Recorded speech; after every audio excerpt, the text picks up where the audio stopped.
అన్నిడిచిన బాణం అని అనుకుంటా గప్పట్ల ఎలక్షన్ ప్రచారం చేసింది షర్మిలక్క. నేనెవ్వలిడిచిన బాణం కాదు అని అనుకొచ్చింది మొన్న ఏపీ షెయ్యి పార్టీ పెబ్బైనాక. అయితే ఇప్పుడు ఏపీ మార్కెట్లకు ఇంకొక కొత్త బాణం వచ్చింది. గది కూడా ఎవలిడిచిన బాణం అనుకుంటున్నారు? బాబు సారు పవన్ సారు ఇద్దరు కలిసి ఇడిచిన బాణం. మరి ఈ బాణం ముచ్చటేందో పురాగర్చుకోరా పోరి. 30 years ఇండస్ట్రీ అని మస్తుగా ఫేమస్ అయిన పృథ్వీరాజన్న ముందుగల పంక పార్టీల చేరికై కొన్నొద్దులుండి బయటికచ్చి అటెన్కాల గిలాస పార్టీల చేరికైండు. గప్పటి సంది పంక పార్టీ మీద గట్టిగానే గరమైతున్నాడు. ఇయ్యాల కూడా మైకుల ముంగట్కచ్చి గట్టిగానే గరమైండు పంక పార్టీ సర్కార్ మీద.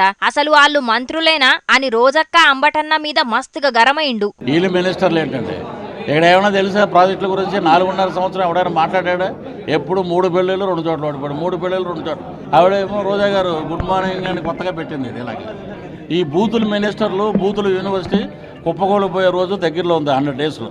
ఇక షర్మిలక్క జగనన్న బాణం కాదు అని అనుకుంటానే పృథ్వీ అన్న ఎవల బాణమో చెప్పుకొచ్చిండు. ఇప్పుడు పాత రోజులేవి, ఇప్పుడు ఏమో బాణాలు కదా. ఆమె కాంగ్రెస్ పార్టీ బాణం, జగనన్న బాణాలు ఇంకో బాణాలు కదా. ఆమె షర్మిల గారు ఇండివిజువల్గా ప్రదేశ్ కాంగ్రెస్ అధ్యక్షురాలు.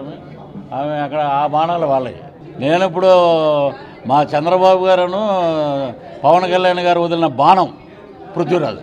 ఏం బాణాలో ఏమోనే అన్న. ముందుగల్లా అన్నిడిచిన బాణమని ఇప్పుడు అన్న మీదకే పోతున్నది షర్మిలక్క. మరి నువ్వు కూడా బాబు సారు పవన్ సార్ ఇడిచిన బాణమని అంటున్నావు అంటే ఆయనతో అటెన్కాల నువ్వు కూడా షర్మిలక్క లెక్కనే బాబు సారు పవన్ సార్ మీదకి పోతావా ఏంది? ఈ బాణాలు గీనాలు మనకెందుకే అన్న అని అనబట్టిండ్రు 30 years పృథ్వీరాజన్న మాటలిన్న ఏపీ పబ్లిక్.